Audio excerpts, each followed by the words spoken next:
Hello good morning बच्चों। NPO चल रहा है हमारा chapter not for profit organisation, आप लोगों को पता है। और नोटबुक मेंटेन करी होगी सभी बच्चों ने। मैंने टॉपिक्स के नाम लिखवाए थे।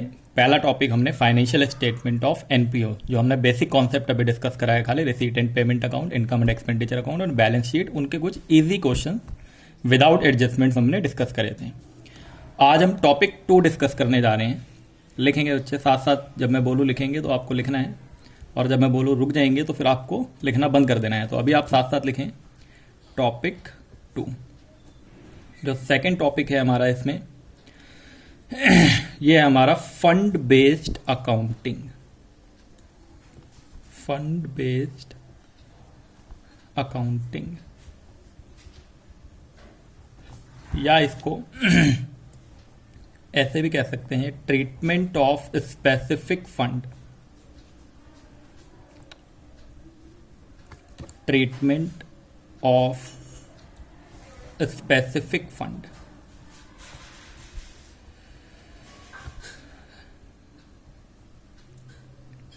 अभी 5 से 10 मिनट आप लोग बस लिखते जाएं जो जो मैं लिखवा रहा हूं।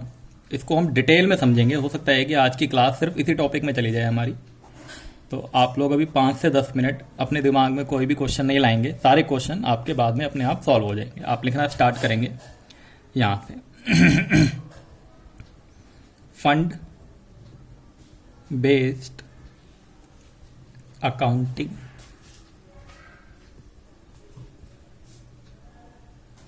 Refer to an accounting system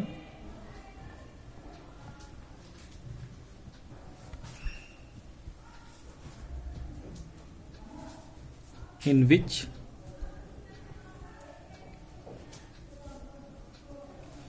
receipts and income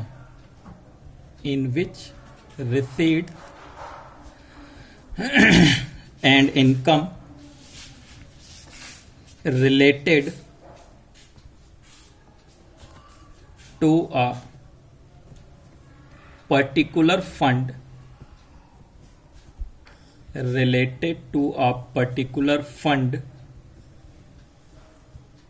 are credited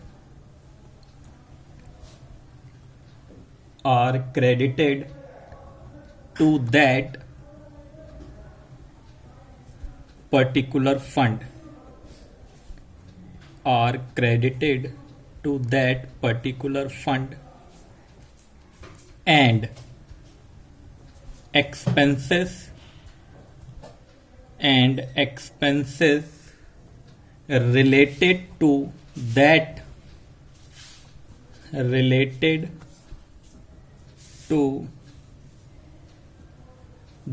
fund are debited to it। यहां ध्यान देंगे क्या बताया मैंने आपको अभी,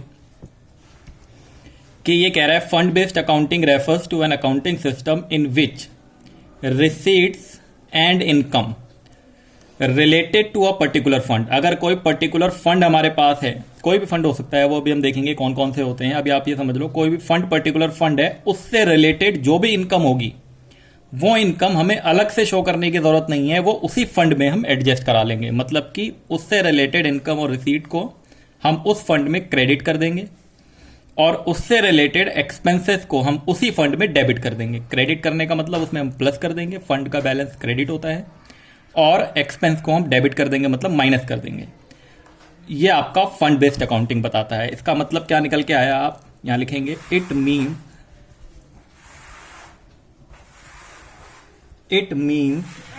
आपका receipts and payment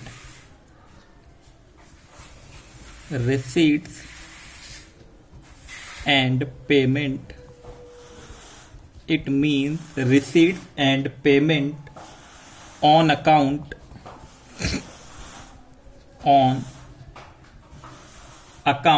of such funds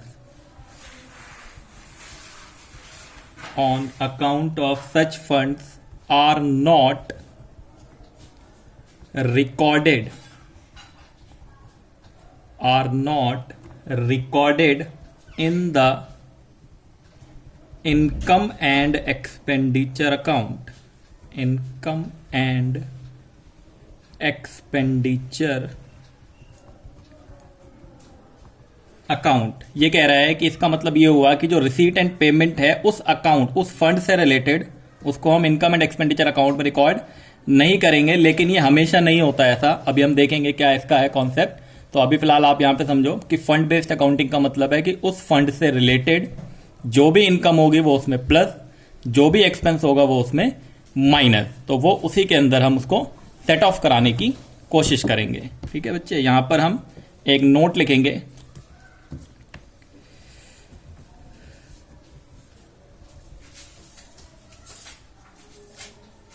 बहुत ही इंपॉर्टेंट नोट है, आप इसको यहां लिखेंगे, treatment in the final account. Treatment in the final account, जो हमारे फाइनल अकाउंट है एनपीओ के, हम उसमें कैसे ट्रीट करेंगे। तो मैं आपको यहां पे थोड़ा सा एक बेसिक रूल बता दे रहा हूं समझने के लिए बस, कि आप सबसे पहले दो बातें चेक कर लेना जब भी कोई फंड से रिलेटेड ट्रीटमेंट आएगी। तो आप वहां पर एक तो सिचुएशन आप ये चेक कर लेना कि वो फंड का जो अमाउंट है प्लस उससे रिलेटेड इनकम, जो मैं यहाँ इनकम लिख रहा हूं ना, ये फंड से रिलेटेड है, आप ध्यान देना। इनकम रिसीप्ट कुछ भी हो सकता है, फंड प्लस उससे रिलेटेड इनकम, इन दोनों को मिलाकर अगर ये ज्यादा है उससे रिलेटेड एक्सपेंस से, बहुत ध्यान से बहुत केयरफुली समझेंगे तो क्या होगा। और अगर फंड और प्लस इनकम दोनों को ऐड करने के बाद ये कम पड़ रहा है एक्सपेंस से, हमने उसके लिए जो खर्चा किया है, अगर ये कम पड़ रहा है तब क्या होगा। तो आप यहां ध्यान देंगे जरा, अगर हम समझें कि फंड मान लो 10,000 है और इनकम हुई है 2,000 उससे में, तो 12,000 और एक्सपेंस हमारा है मान लो 8,000, तो 12,000 क्रेडिट बैलेंस और 8,000 आपका डेबिट बैलेंस। तो ये नेट क्या बैलेंस हुआ आपका, ये क्रेडिट बैलेंस हुआ सर। ये कैसा बैलेंस हुआ, अगर ये सिचुएशन होगी तो ये क्रेडिट बैलेंस होगा। और अगर ये सिचुएशन हो जाती है, फंड 10,000, इनकम 2,000, 12,000 हुआ और एक्सपेंस 15,000 हो जाए बाई चांस, तो ये हो जाएगा आपका डेबिट बैलेंस।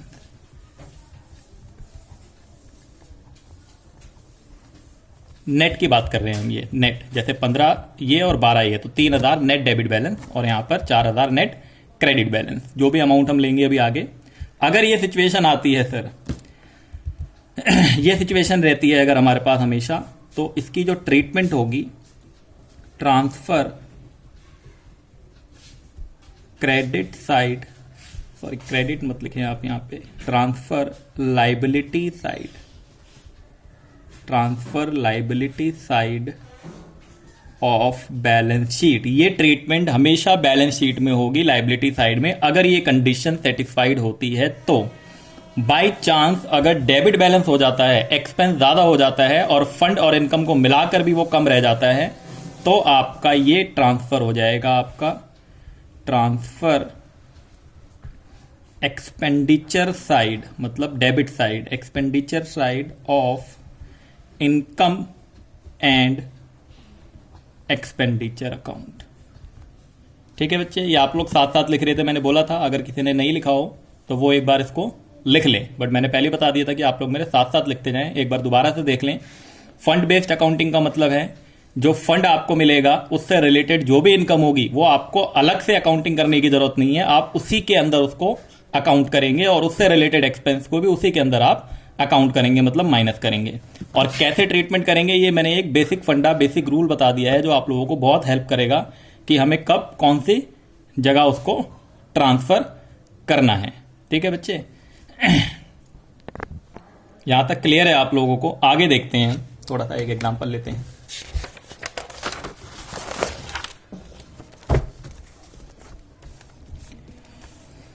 मान लो कोई भी पर्सन है, किसी का नाम यहां लिखना ठीक नहीं है, हम मिस्टर एक्स ले लेते हैं। कोई भी एक पर्सन है, मान लो ये आपका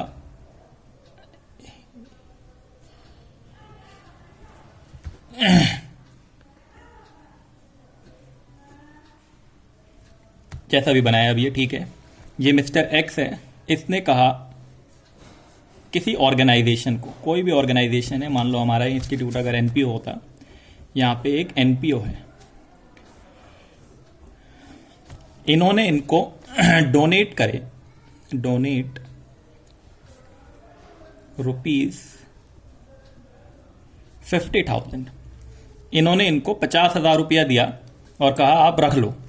तो इन्होंने कहा अच्छा ये 50,000 रुपये हम रख लेंगे तो ये तो हमारा फायदा हो गया। इन्होंने कहा हाँ सर ये 50,000 रुपये हम आपको देते हैं, आप इसको क्या करो रख लो। तो जब इन्होंने इसको अपने पास यहाँ पे रखा तो जरा यहाँ जर्नल एंट्री देखें क्या बनेगी। जर्नल एंट्री वैसे यहाँ पर आप लोगों को आ भी सकती है, वैसे बहुत ही कम पूछता है, तो अब सिर्फ एक एग्जाम्पल में मैं आपको समझा रहा हूँ, फिर उसके बाद हम ट्रीटमेंट पढ़ेंगे। जब ये 50,000 रुपये इस एनपीओ को मिलेंगे, तो ये एनपीओ की बुक्स की बात हम कर रहे हैं, तो ये एनपीओ क्या करेगा अपनी किताब में, इसको 50,000 रुपये मिले हैं और इस पर्सन ने कहा रख लो सर रख लो, ये 50,000 रुपये आपके लिए हैं, आप इसको रख लो। तो इन्होंने क्या करा, इसको अपना फायदा मान लिया, बैंक अकाउंट डेबिट, पैसा आया टू गेन, ये फायदा हो गया इनका, ठीक है। लेकिन जैसे इन्होंने ये एंट्री कर ली अपने दिमाग में, या इन्होंने सोचा अब तो ये मेरा फायदा है, इन्होंने इस 50,000 रुपये को अपना फायदा मान लिया। उधर से आवाज़ आती है, ये जो मिस्टर एक्स हैं ये कहते हैं रुको सर रुको, ये 50,000 रुपये जो हम आपको दे रहे हैं, आपको इससे टूर्नामेंट कराना है। मान लो आजकल बहुत फेमस है पबजी टूर्नामेंट करा लेते हैं, आपको इससे पबजी टूर्नामेंट करवाना है, ये पैसा इसके लिए हमने दिया है आपको। तो इन्होंने कहा अब इन्होंने क्या करा, यहाँ पे शर्त लगा दी इनके आगे। शर्त लगा सकता है ना, ये पैसा दे रहा है तो पैसा देने वाला तो शर्त लगा सकता है।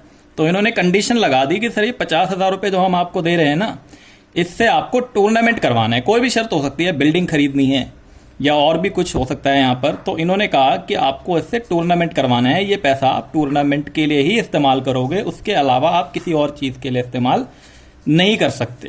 तो अब इन्होंने क्या करा, ये जो इन्होंने गेन लिख दिया था यहाँ पर, ये गेन अकाउंट इन्होंने गलती से जो डेबिट कर दिया था, क्रेडिट कर दिया था सॉरी, इन्होंने इसको हटाया क्योंकि अब ये फायदा नहीं है ना। अब तो इनके ऊपर क्या आ गई, रिस्पॉन्सिबिलिटी आ गई। रिस्पॉन्सिबिलिटी मतलब ये चिंता बन गई इनके लिए। तो आपने क्या करा, बैंक अकाउंट डेबिट टू चिंता अकाउंट, ये कर दिया हमने इसकी जगह पर, ठीक है।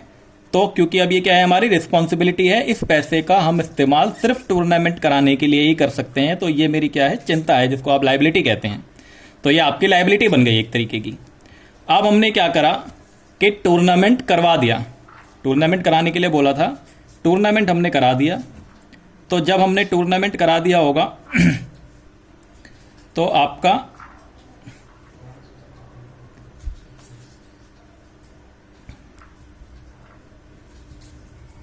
टूर्नामेंट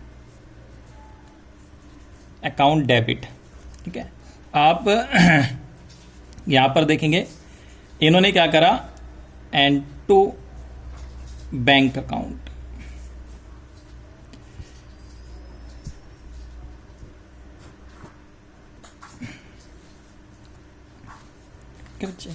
ये इन्होंने इधर एक काम कर दिया। अब सर ये कह रहे हैं बच्चे कि सर ये इसकी जगह कोई और वर्ड लिख दो ना जो इसका ओरिजिनल वर्ड है, ठीक है। तो इसको हम हटा देते हैं यहाँ से, इसकी जगह पे हम लिख देते हैं टूर्नामेंट फंड, टूर्नामेंट फंड, ये पैसा टूर्नामेंट फंड के लिए है। तो जैसे ही आपने टूर्नामेंट फंड, आपने वो टूर्नामेंट करा दिया होगा, तो ये आपने यहाँ पे टूर्नामेंट फंड जो है आपने इधर डेबिट कर दिया एंड टू बैंक अकाउंट कर दिया, ठीक है बच्चे। ये आपका इस तरीके से ये कॉन्सेप्ट यहाँ पे हो जाएगा कि आपने क्या करा, पहले उसको अपना फायदा रिकॉर्ड कर लिया था, गेन रिकॉर्ड कर लिया था, लेकिन आपका वो गेन नहीं है, वो आपकी लाइबिलिटी है। तो आपने bank account debit to tournament fund, और जब आप वो टूर्नामेंट करा दोगे तो tournament fund account debit to आपका बैंक अकाउंट, ठीक है। वो पैसा आपके पास से चला गया। हम दूसरा एग्जाम्पल लेते हैं क्योंकि ये टूर्नामेंट वाला है कॉन्सेप्ट, तो यहाँ पे थोड़ा सा क्लियर नहीं हो पा रहा आपको। एक एग्जाम्पल और ले लेते हैं। मान लो मिस्टर एक्स है, दोबारा से यहाँ आपको ज़्यादा क्लियर हो जाएगा। इसने फिर डोनेशन दिया है किसी एनपीओ को, इस बार अमाउंट है 1 लाख रुपए, ठीक है। 1 लाख रुपए डोनेट करे हैं इसने। For building. इसने कहा है कि सर आपको बिल्डिंग खरीदनी है, 1,00,000 रुपए जो हम आपको दे रहे हैं, आपको इससे क्या खरीदनी है, बिल्डिंग खरीदनी है। तो अब ये क्या करेंगे, यहाँ पे ध्यान देखो, अब आप समझ गए हैं फ़ायदा नहीं है, ये स्पेसिफिक पर्पस के लिए मिला है। तो फिर इसको ये क्या करेंगे, बैंक अकाउंट डेबिट। पैसा आया, लेकिन किस चीज़ के लिए आया sir, building fund, to building fund 1,00,000। ठीक है बच्चे, ये 1,00,000 और 1,00,000। ऊपर वाला एग्जाम्पल ज़्यादा क्लियर आपको समझ नहीं आ पा रहा था, टूर्नामेंट वो अलग है, आप बिल्डिंग से समझो, ये ज़्यादा क्लियर है। इन्होंने बिल्डिंग खरीदी है, बिल्डिंग खरीदने के लिए पैसा दिया था, तो इन्होंने bank account debit to building fund कर दिया। अब जब ये बिल्डिंग खरीद लेंगे, मान लो इन्होंने बिल्डिंग खरीद ली, तो जब ये बिल्डिंग खरीदेंगे तो sir building account debit, asset आया, building account debit to bank account, building account debit to bank account 1,00,000। ये हो गया आपका। अब होता क्या है, देखो आपने क्या करा था, जब ये पैसा आपको मिला था बिना किसी पर्पस के, तो आपने उसको गेन अकाउंट में ट्रांसफर कर दिया था। ये गेन होगा हमारा, अल्टीमेटली गेन होगा, लेकिन ये कैसे होगा आप यहां समझे। आपने bank account debit to gain ना करके बिल्डिंग फंड करा, क्योंकि आपको किसी स्पेसिफिक पर्पस के लिए मिला है। और फिर आपने क्या करा, building account debit to bank account. जब आपने बिल्डिंग खरीद ली तो बैंक से आपका पैसा चला गया। अब सर इस फंड का क्या करें हम, क्योंकि ये जो फंड हमने बनाया था लायबिलिटी में, अब बिल्डिंग खरीदने के बाद तो ये खत्म ना। हाँ तो बच्चे इसको हम क्या करते हैं, building fund, building fund account debit, इसको हम गेन में ट्रांसफर ना करके टू कैपिटल फंड, इसको हम कैपिटल फंड में ट्रांसफर कर देते हैं। ये ध्यान रखना, आगे यूज होगा क्वेश्चन में। कैपिटल फंड, या इसकी जगह पे आप लोग कॉर्पस भी लिख सकते हैं, कॉर्पस कहते हैं, ये बहुत आगे का टर्म है, आपको अपनी किताबों में शायद ना मिले।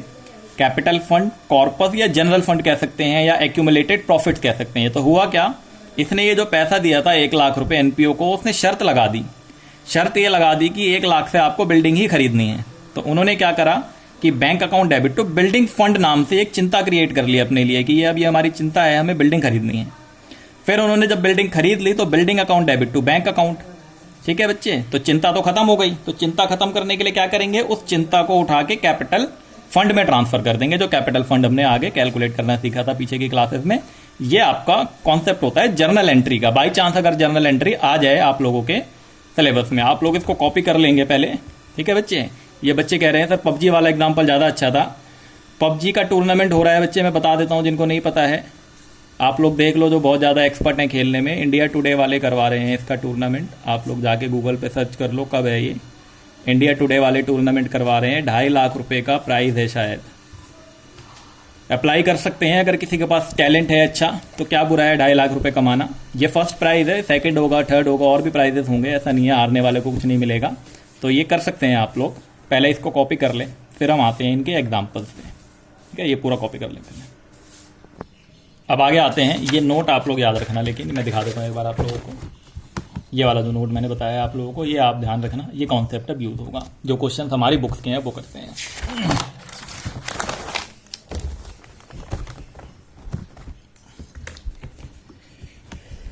एग्जाम्पल लिखेंगे साथ में, एकदम साथ साथ लिखेंगे बच्चे, ताकि टाइम आपका बचे, क्योंकि क्वेश्चन ही लिख रहे हैं अभी हम। लिखेंगे आप, show how will you deal, show how will you deal with the following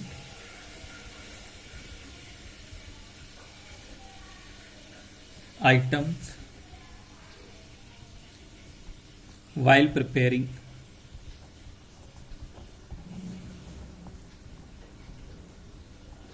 the final account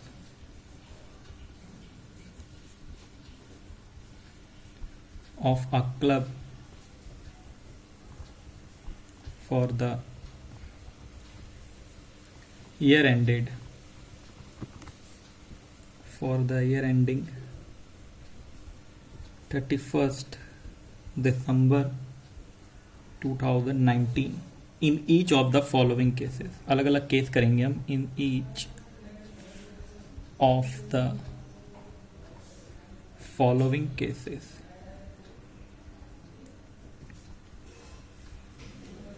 alternative cases हैं, तो यहां पर केसेस के साथ साथ ही सॉल्यूशन में बताते जाऊंगा आप लोगों को। पहला केस लिखेंगे आप लोग, मान लो किसी क्वेश्चन में हमें टूर्नामेंट एक्सपेंस गिवन है सिर्फ, ऐसे आपका रिसीट एंड पेमेंट अकाउंट बना होगा, उसमें गिवन होगा ये टूर्नामेंट एक्सपेंस, पेमेंट साइड में ये गिवन होगा आपका टूर्नामेंट एक्सपेंस, ये है आपका मान लो 14,000 रुपये,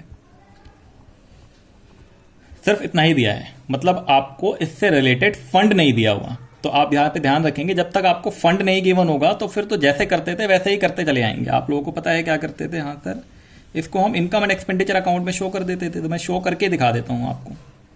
आप लिख भी सकते हैं कि कैसे होगा ट्रीटमेंट, क्योंकि इसने बोला है सिर्फ यहाँ पे बताना है ट्रीटमेंट कैसे होगा। तो मैं ऐसे जनरली एक टी शेप अकाउंट बना के आपको छोटा सा, ये एक्सपेंडिचर साइड होती है और ये इनकम साइड होती है, जो एक्सपेंस है मेरा वो एक्सपेंडिचर साइड में आएगा। तो यहाँ पे हम लिख देंगे छोटा सा इधर टूर्नामेंट एक्सपेंस, यहाँ पे हम लिख देंगे टूर्नामेंट एक्सपेंस, ये 14,000 रुपये। बस हमें कुछ नहीं करना था, शो करके दिखाना था खाली, पूरा हमें बनाना नहीं है अभी। तो ये आपका पहला केस। केस 2,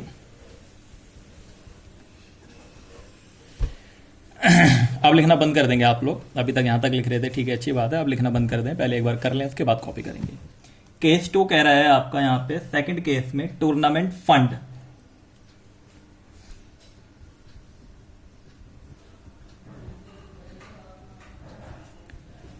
टूर्नामेंट फंड आपका है 70,000,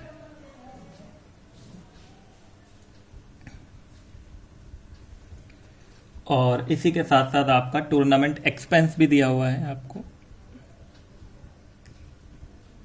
टूर्नामेंट एक्सपेंस ये है आपका 15,000 रुपये। दूसरा केस है ये। अब यहाँ पे फंड गिवन है, हाँ सर फंड गिवन है, फंड गिवन है और आपका एक्सपेंस भी गिवन है यहाँ पे। तब आप इसको क्या करेंगे, अब सर ये जो सॉल्यूशन होगा, ये आपने बताया था, आप चेक कर लो पहले कि फंड अगर एक्सपेंस से ज़्यादा है, मतलब फंड और इनकम, इनकम तो नहीं है यहाँ पे, तो फंड एक्सपेंस से ज़्यादा है तो सर बैलेंस शीट में करने के लिए बताया था। तो हम यहाँ पे an extract of balance sheet, ये पता होगा आप लोगों को, एक्सट्रैक्ट का मतलब पूरी बैलेंस शीट नहीं, उसका एक टुकड़ा। तो ये extract of balance sheet date वगैरह नीचे लिख के आपको शो करना है ऐसे।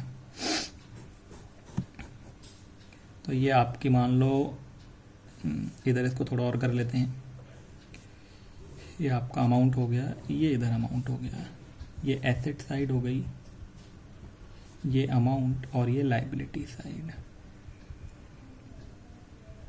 ठीक है बच्चे, क्या करना है आपको यहाँ पे, कुछ नहीं, लायबिलिटी में ये टी शॉर्ट में लिख दे रहा हूँ मैं, टूर्नामेंट फंड, सबसे पहले आपको फंड यहाँ पे लिखना है इधर साइड में, और एक्सपेंस को मैंने बताया था माइनस कर लेना है। तो जो एक्सपेंस है इससे रिलेटेड एक्सपेंस 15,000 रुपये आप इसमें से माइनस कर लेंगे, तो 70 माइनस 15 आपका ये हो गया 55,000 रुपये। बस इतना करके आपको छोड़ देना है, ये आपका शो हो गया ट्रीटमेंट। ठीक है, फंड गिवन था, एक्सपेंस गिवन था, हमने इस तरीके से कर लिया।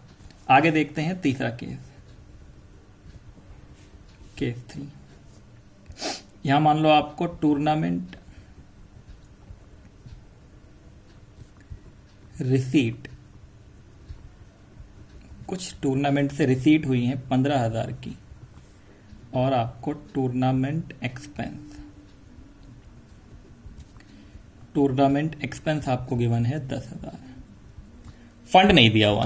अब क्या करेंगे सर, फंड जब नहीं दिया होगा तो बैलेंस शीट में जाना ही नहीं है ना, हमें नॉर्मल तरीके से करना है। आप देखेंगे इधर सॉल्यूशन, दो तरीके हो सकते हैं इसके सॉल्यूशन के, मैं दो तरीके आपको बता देता हूं। पहला तरीका आपका ये इनकम एंड एक्सपेंडिचर अकाउंट आप बनाएंगे अपना, ये जो आपका इनकम एंड एक्सपेंडिचर अकाउंट होगा आपका, ये इधर जो रिसीट है ये आपकी एक्सपेंडिचर साइड होती है, आप यहाँ लिख लें चाहें तो, अगर आपको कंफ्यूजन हो रही है तो। ये एक्सपेंडिचर साइड है और ये इनकम साइड है।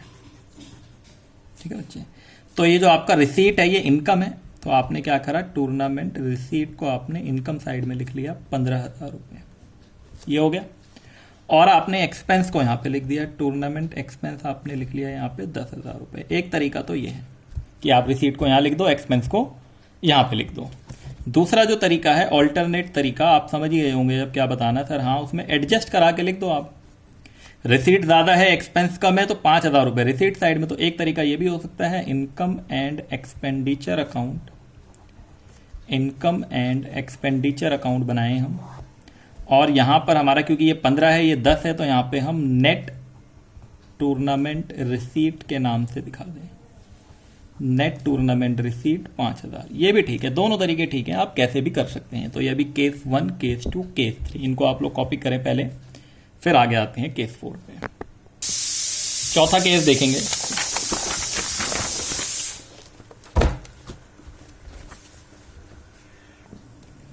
केस 4 देखेंगे बच्चे, केस 4, चौथा केस लिखेंगे tournament fund.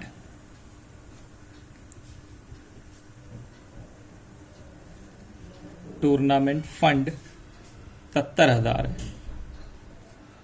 Tournament expense, tournament expense, ये आपके टूर्नामेंट एक्सपेंस है 15,000।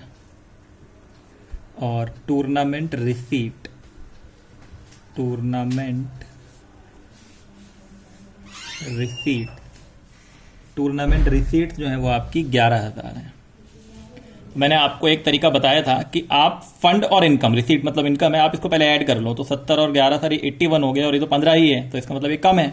और फंड और इनकम ज़्यादा है तो बैलेंस शीट में जाएगी सर ट्रीटमेंट। ठीक है, आप समझ गए होंगे, मैंने जो फंडा आपको बता दिया है। तो आते हैं इसके सॉल्यूशन पे। बैलेंस शीट में आएगा सर ये an extract of balance sheet, an extract of balance sheet.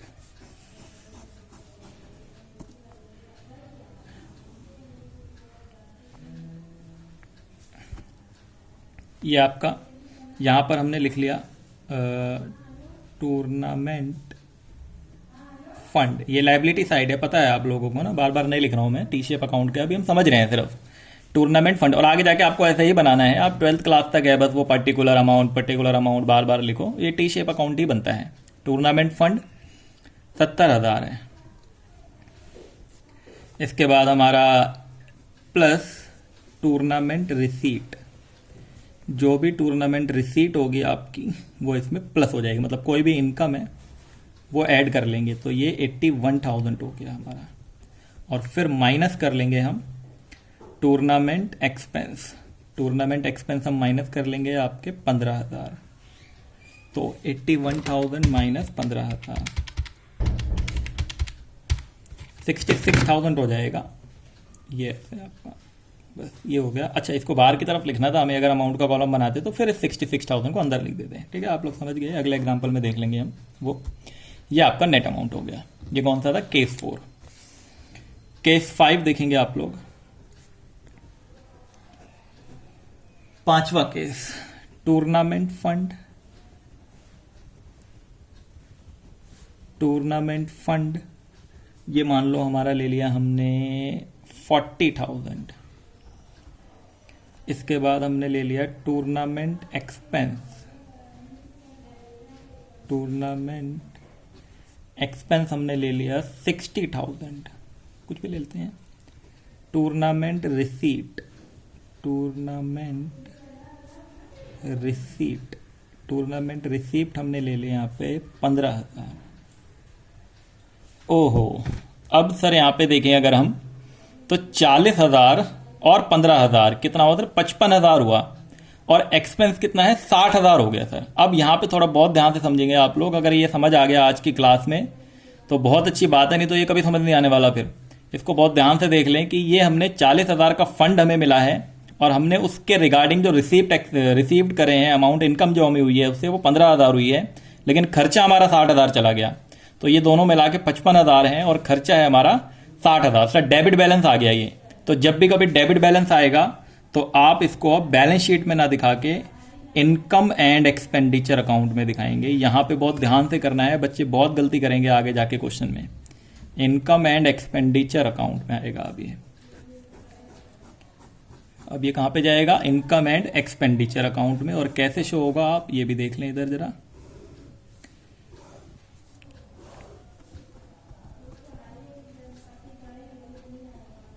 ये इनकम है, ये एक्सपेंडिचर है। तो आप यहां पे सबसे पहले लिखेंगे टूर्नामेंट एक्सपेंस, जो कि 60,000 है, ये ज़्यादा है, माइनस करेंगे टूर्नामेंट रिसीट 15,000 और माइनस कर लेंगे टूर्नामेंट फंड 40,000, मतलब कुल मिला के 55,000 माइनस करेंगे तो 5,000 रुपये यहाँ पे आएगा। ये आपका ट्रीटमेंट है जो हमने डिफरेंट केसेस में ये कराया। अभी मैं होमवर्क आप लोगों को दूंगा, बुकलेट में ऐसा ही क्वेश्चन होगा आपका। ये क्वेश्चन जनरेट कर लिया खुद हमने अमाउंट चेंज करके, तो आप लोगों को हेल्प मिल जाएगी। आप इसे कॉपी कर लें पहले, फिर आते हैं आगे। आगे देखेंगे बच्चे नेक्स्ट एग्जाम्पल। अगला एग्जाम्पल लेते हैं, वो हो गया हमारे 5-6 केस जो भी हमारे बने थे। अगला एग्जाम्पल लेते हैं, show how will you deal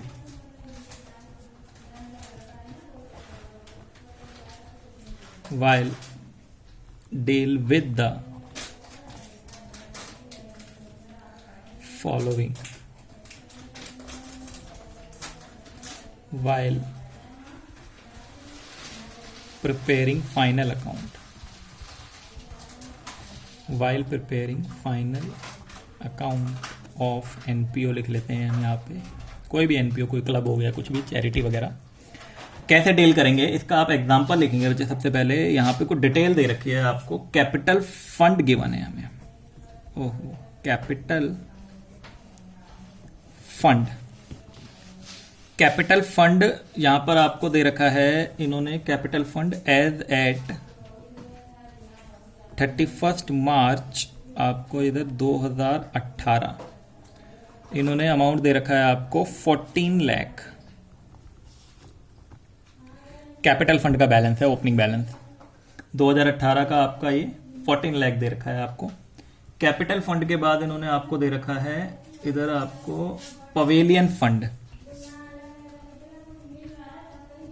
pavilion fund, pavilion का भी जो फंड है वो as on 31 March 2018, pavilion fund जो हमारे पास एज ऑन 2018 में आपका ये है, ये 10 लाख इन्होंने गिवन किया हुआ है। और फिर ये कह रहे हैं कि डोनेशन फॉर पवेलियन रिसीव्ड, कुछ डोनेशन मिला है पवेलियन के लिए, donation for pavilion received,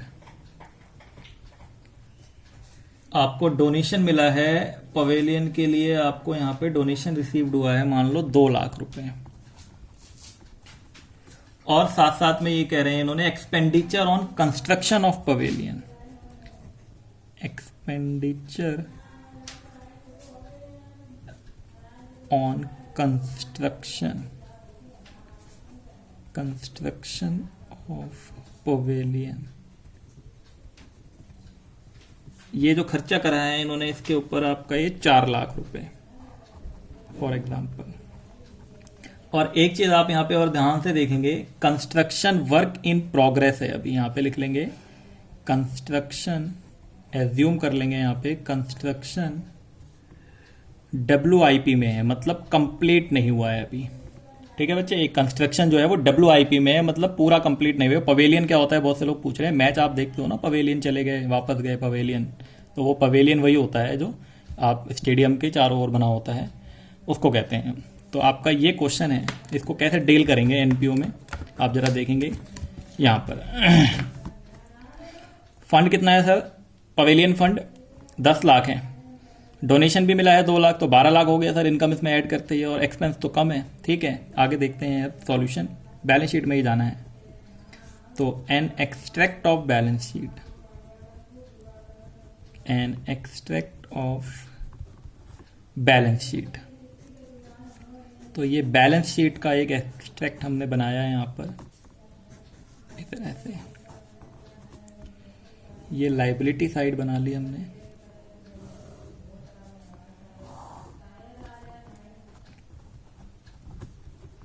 asset liabilities,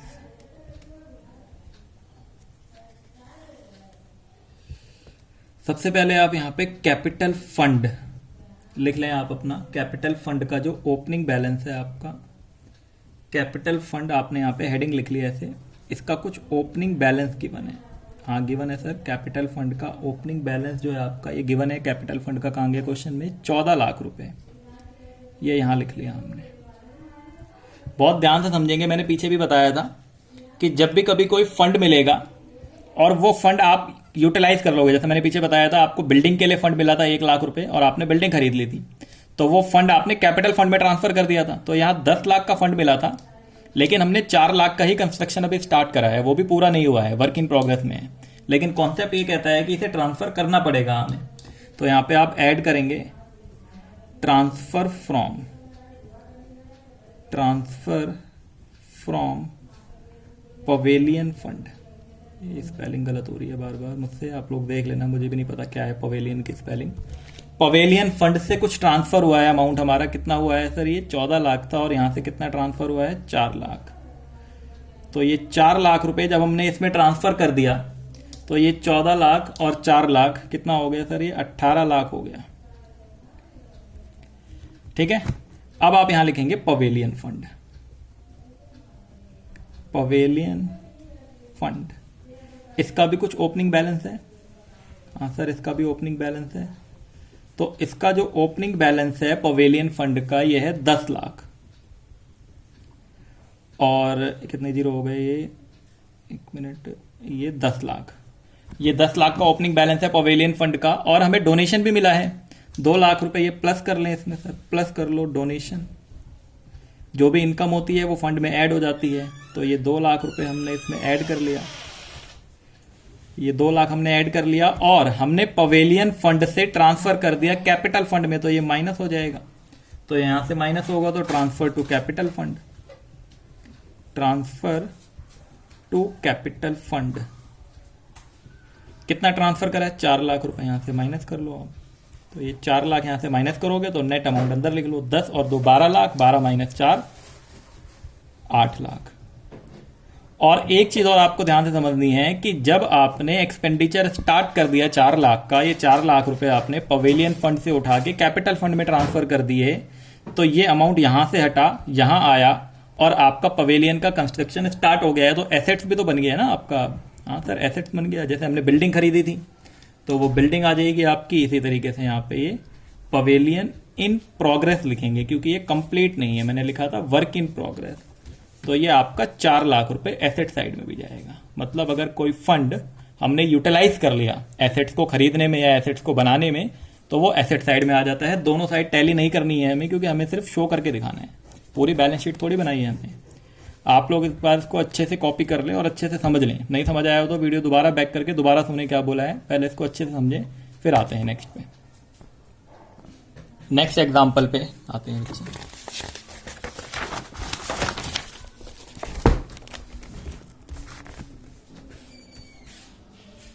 अगला एग्जाम्पल लिखेंगे आप लोग, हाउ वुड यू डील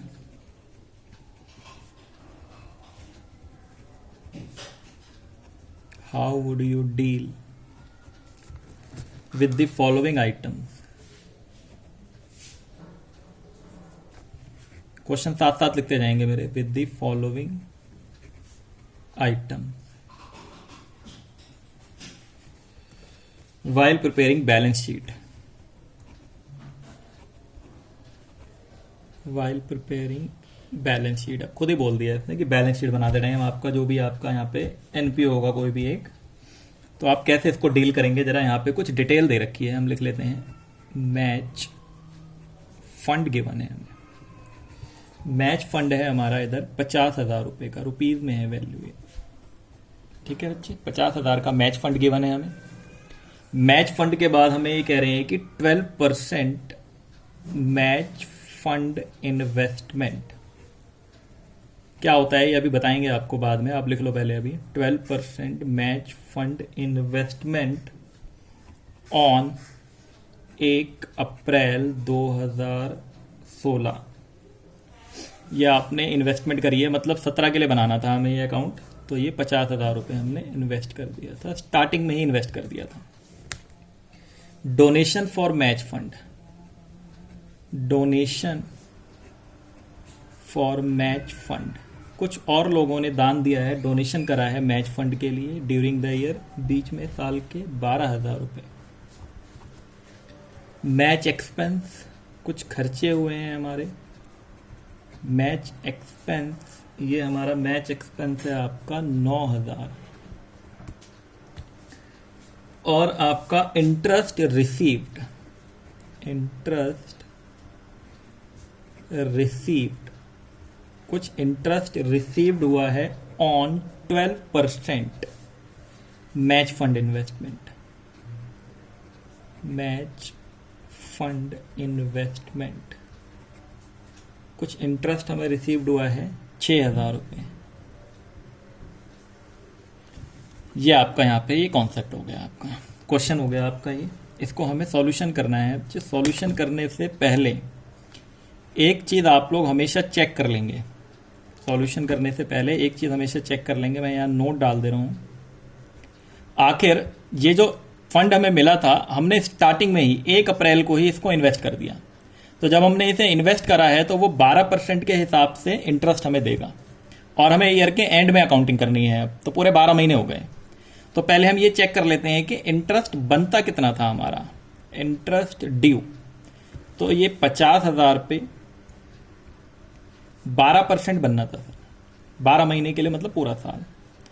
6,000 हो गया। मिला कितना है? 6,000 ही मिल गया सर। क्या कुछ बचा है? अभी नहीं बचा। ये काम सबसे पहले करना है आपको। कुछ बचा होगा तो क्या करेंगे वो देखेंगे अगले एग्जाम्पल में। लेकिन अभी यहाँ पर कुछ इंटरेस्ट हमारा बकाया नहीं है। जितना इंटरेस्ट ड्यू था वो पूरा का पूरा इंटरेस्ट हमें मिल गया है। तो अब देखेंगे an extract of balance sheet, an extract of balance sheet.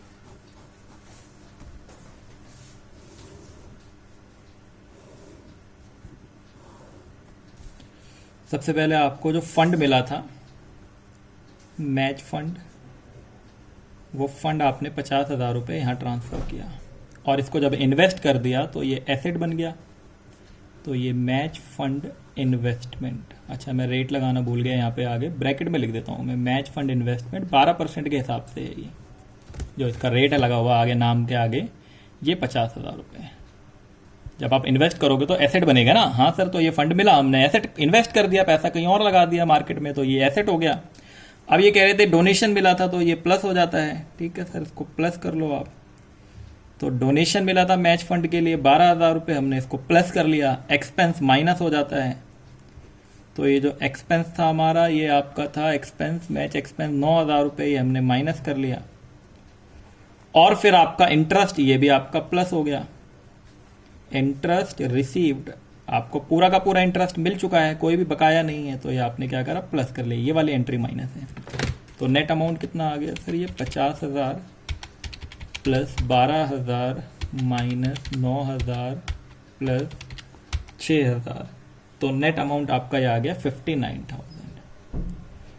अब यहाँ पे एक चीज़ ध्यान से देखेंगे, कुछ बच्चों के दिमाग में क्वेश्चन ये आ रहा होगा कि ये जो इंटरेस्ट सर हमें मिल गया है, ये क्या हम एसेट साइड में भी शो करेंगे? नहीं, क्योंकि आपको मिल गया ना, तो ये रिसीट एंड पेमेंट अकाउंट में ऑलरेडी कैश और बैंक के बैलेंस में एडजस्ट हो चुका है। क्योंकि जब आपको इंटरेस्ट रिसीव्ड हो गया होगा तो आपने रिसीप्ट साइड में इसको रिकॉर्ड कर लिया होगा, रिसीप्ट एंड पेमेंट अकाउंट में। तो ये ऑलरेडी वहां पर क्या हो गया होगा, शो हो चुका होगा। तो हम इसको दोबारा से यहाँ पे रिकॉर्ड नहीं करेंगे। ठीक है बच्चे? हाँ, इसको कॉपी कर लें आप लोग, फिर देखते हैं आगे। एक क्वेश्चन और देखते हैं फटाफट।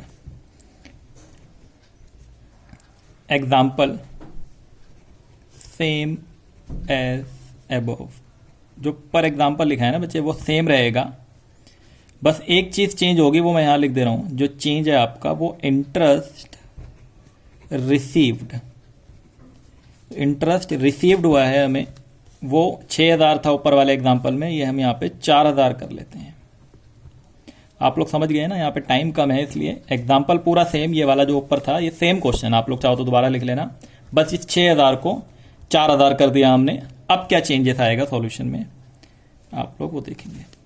तो वही चीज नोट अगर हम पहले डालें यहाँ पे, तो इंटरेस्ट ड्यू, इंटरेस्ट ड्यू बताया था हमने कि 50,000 पे 12% के हिसाब से 6,000 रुपये इंटरेस्ट ड्यू होना चाहिए हमारा साल भर में। Minus interest received. लेकिन हमें मिला कितना है इस बार, रिसीव्ड हुआ है सर सिर्फ 4,000 रुपये। इसका मतलब 2,000 रुपये क्या है हमारा, ये एक्रूड इंटरेस्ट हो गया। ठीक है सर, समझ गए, एक्रूड इंटरेस्ट जो कि अभी नहीं मिला है। अब इसका क्या करना होता है वो देखेंगे आप लोग। Balance sheet, extract of balance sheet, भाई यहीं आ जाए, इसी पेज पे कोशिश कर रहे हैं तो ऐसा टी शेप बना लेते हैं। सबसे पहले आपने यहाँ मैच फंड जैसे पहले लिखा था वैसे ही लिखेंगे, 50,000। फिर आपने इसमें डोनेशन को ऐड कर लिया था, फिर से वही काम करेंगे, डोनेशन ऐड कर लेंगे कितना, 12,000। और इन्वेस्टमेंट को यहाँ लिख दिया था हमने 12% match fund investment, 12% match fund investment, ये हमने यहाँ लिख दिया था 12% मैच फंड इन्वेस्टमेंट, ये भी 50,000 है। उसके बाद हमने इसमें से एक्सपेंस माइनस कर लिए थे, खर्चे जो हुए थे वो 9,000 हुए थे, ये हमने माइनस कर दिए थे। प्लस इंटरेस्ट जो रिसीव्ड हुआ था वो इंटरेस्ट हमने यहाँ पे, तो यहाँ 6,000 था लेकिन यहाँ 4,000 है। एक्रूड जो भी इनकम होती है हमें पता है वो हमारा एसेट्स होता है।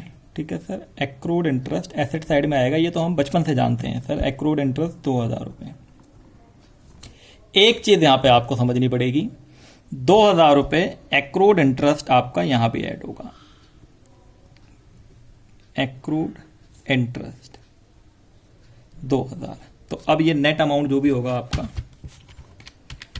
50,000 plus 12,000 minus 9,000 plus 4,000 plus 2,000, 59,000। Same ही क्वेश्चन था, हमने चेंज कर दिया था थोड़ा सा बस।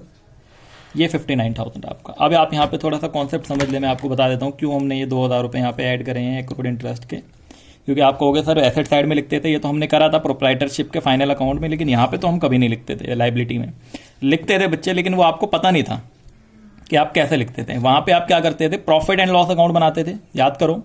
वहाँ पे आप क्या करते थे, प्रॉफिट एंड लॉस अकाउंट बनाते थे। अगर कोई इंटरेस्ट हमें मिला होता था तो हम उसको इनकम साइड में लिखते थे कि नहीं लिखते थे इनकम साइड में। मान लो ये 4,000 और एक्रूड इंटरेस्ट को हम यहीं ऐड कर लेते थे, करते थे ये 2 तो ये 6 हो जाता था। तो ये 6,000 रुपये यहाँ पे हम इनकम लेते थे और यहाँ पे हमारा नेट प्रॉफिट आता था, तो ये 6,000 उसमें जुड़ा हुआ होता था, मतलब 2,000 भी उसमें इंक्लूडेड होता था किसमें, नेट प्रॉफिट। और यही नेट प्रॉफिट तो हम कैपिटल में जाके ऐड करते थे। तो अल्टीमेटली कैपिटल में क्या होता था, वो एक्रूड वाला अमाउंट पहले से एडेड होता था। लेकिन यहाँ एनपीओ में फंड बेस्ड अकाउंटिंग हम पढ़ रहे हैं, तो इस इंटरेस्ट की ट्रीटमेंट हमने इनकम एंड एक्सपेंडिचर अकाउंट में नहीं दिखाई होगी।